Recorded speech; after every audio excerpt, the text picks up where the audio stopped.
लाडक्या बहिणींनो सावधान.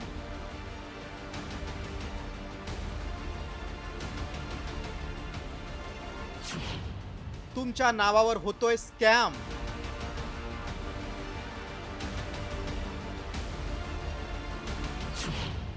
लाडकीच्या नावावर 20 लाखांचं कर्ज.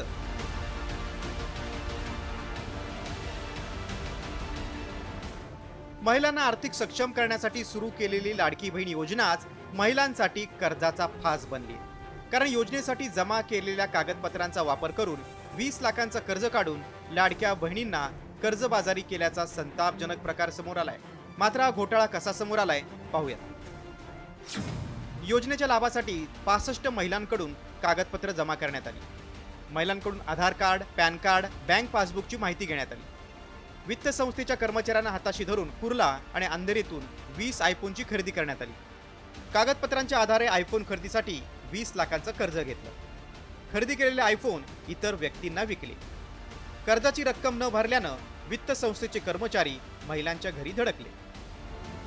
या प्रकारानंतर लाडक्या बहिणींना आणि वित्त संस्थेला गंडवणाऱ्या भामट्यांचा भांडाफोड झाला. यातील 5 आरोपींपैकी 2 जणांच्या मुसक्या आवळल्या.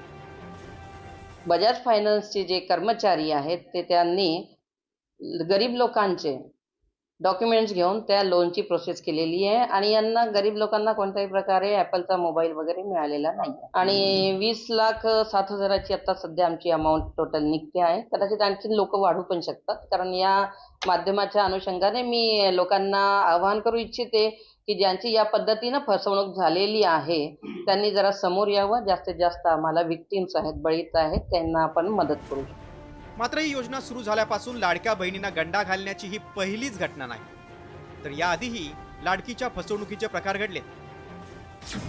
28 नोव्हेंबर 2024 पुण्यात लाडकीचे पैसे मिळत असल्याचं सांगत 80,000 रुपयांचे दागिने लुटले. अकोल्यात 6 तरुणांनी लाडकीच्या नावानं अर्ज करून फसवणूक केली. राज्यभरात बनावट ॲपच्या माध्यमातून लाडकीला गंडा घातल्याचा प्रकार समोर आलाय.